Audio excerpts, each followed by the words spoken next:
Hi, Clive Evans here, founder of the If Sol Partnership. Greetings from Ardra on the west coast of Ireland, week 9, I think, of lockdown. And without further ado, let's go across to Glyn Owen, who is at his farm in Leicestershire, investment director of Momentum Asset Management, who has some interesting financial news for us. Over to Glyn. Well, amidst this blizzard of bad news that we're seeing all the time through this crisis period, there are some reasons to be optimistic and a bit more cheerful. There's a bit of good news around if you look behind the scenes. First of all, we are now past the peak of the crisis in terms of the pandemic, almost everywhere, certainly across China and most of the developed world. The only patches now of real concern remain mostly in the developing world, Brazil, India are a couple of good examples, but we are generally now through the peak of the pandemic. The second thing is that it looks now as if April will also be the worst of the economic slump. Clearly, we hit a huge slump in activity when we all went into lockdown. That was essentially what happened in March and April. April will be the worst of this recession. It'll remain tough still as we come out of it, but we are now on the way out. Lockdowns are being eased, so we can now start to look forward to some recovery. The global economic engine is starting up. So that's also good news, and it will accelerate as we go through the next few weeks and months. The other really important good news is that there were risks of this recession, which is very steep and deep, turning into a global financial crisis. That risk has been averted. The Federal Reserve, the central bank of the US, stepped in late March with a huge injection of liquidity into the dollar funding system, into the global system. That averted a financial crisis. So through that, we don't need to worry about that. The other thing is that recovery might well be sort of slow as you come through this thing, but there are some quite encouraging signs as people go back to work, and it's certainly encouraging investors. Markets have rallied off the bottoms that we saw in March when we were at the worst of the financial crisis, and there is now some confidence that looking through this thing, it'll be a sort of shorter-term shock. Yes, slow growth coming out, but definitely getting better. The other thing is that people worry about a sort of second peak in the virus, but as we get better in terms of testing, tracing, tracking, as we get closer to having a vaccine, that risk, I think, is going to be diminished. It's still there. We don't dismiss it. But I think we're going to be better prepared if we do go into a pickup in cases as we come out of lockdown. We're going to be better prepared globally to handle that. And as I say, ultimately, what will solve the problem is a vaccine. And there has been some positive news on that from several of the clinical trials that are going on. The speed at which we're developing a vaccine around the world is absolutely astonishing. There was some good news in the US that was announced only a couple of days ago on the first clinical trials of a vaccine being developed by a company called Moderna. So yeah, there is a series of actually quite good positive things going on behind this grim news. I'm not suggesting that the grim news on the economy is going to stop overnight. It certainly won't. But you've got to look through that to what we can see into next year. Well, thanks, Glyn.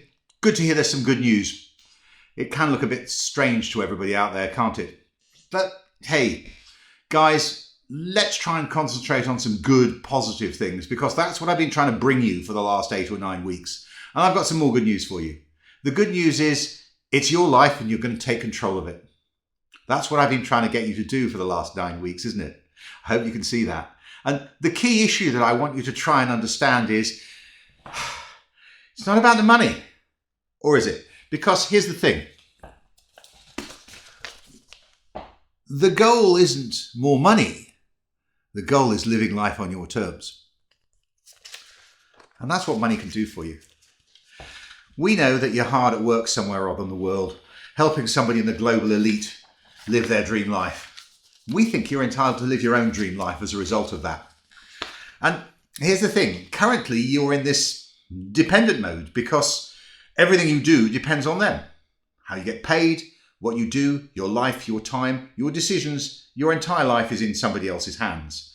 We'd like you to try and get to independence from dependence. And we can help you use the opportunity to do that because the opportunity's there. Getting paid quite a lot of money. So seriously, it is time to think about what you do with that. Do you use it to empower your independence at some point or other when you want to realize your dream life? Or do you just spend it? The choice is yours. And we've already talked about plans. Okay? We've talked about plans, that you can't just expect your money to do something or other. It's just money. So we've talked about having a plan to get you to where you want to be. And here's another bit that we've talked about.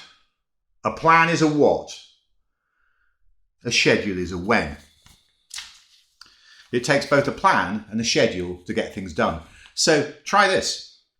To get to your dream life, you need to have a plan to get there, and you need to have a schedule, a timeline. We'll come back to timelines later on. What else do you need?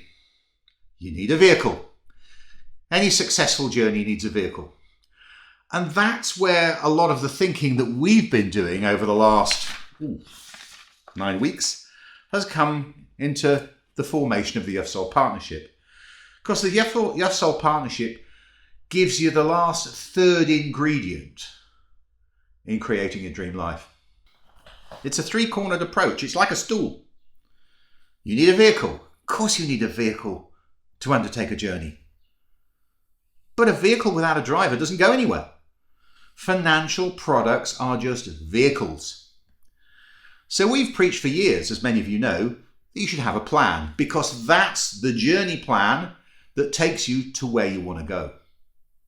Now it's starting to make some sense, isn't it? Have a vehicle, have a plan. Better yet, make sure the vehicle is actually appropriate to the plan. You don't want a Ferrari, probably. Actually, you probably want a Volkswagen or a battered old Mercedes or a Jeep, something dead reliable, because this is a long-term journey.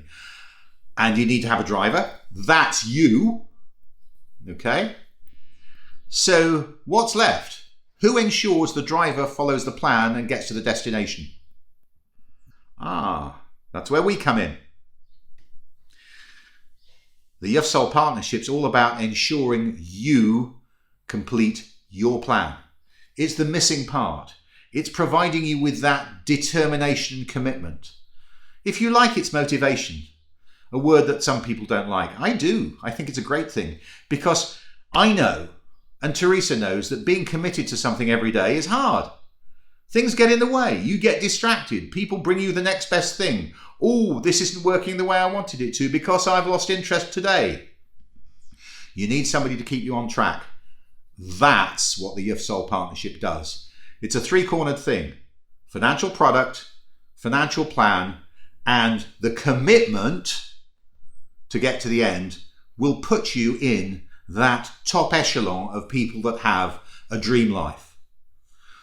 Gosh, we'd love to help you do that. That's why we're here. I really look forward to helping you. And how we're going to help you straight away is by pointing out to you this old mantra. Napoleon Hill wrote Think and Grow Rich nearly 30 years ago, over 30 years ago, in the height of the Great Depression. It's been a Bible to people in the world of kind of helping them get better. Because doesn't that make sense? A dream is a Ponzi thing. A goal is a good thing. A timeline is a good thing. And if you're on my LinkedIn network, and I do hope you will join it if you're not, because that's where all sorts of good things are happening, then you'll have received a copy of this as a thank you for connecting. It's a 254-page ebook. A bit heavy for a lot of people, and it took me a long time to read it. So I've decided to try and help you actually get through it quicker, because you see, it's a great book. And here it is. Think and Grow Rich, Napoleon Hill. What we've done is we've divided it into a very simple ebook. We're working on that so that we can give you a page a day. A page a day into the foreseeable future to help you get through life's daily chore and keep you on track. And then every week, we'll produce a video just like this, recapping on how it can help you in your daily life. And we've got about 50 of those ready to go. We're starting next week. When we run out of those, we'll probably go on to Zig Ziglar, another great motivational guy. Then we'll probably go on to Warren Buffett. Then we'll probably go on to Bill Gates. We will keep going as long as we can to help you, because we believe in you. We want to help you believe in you too.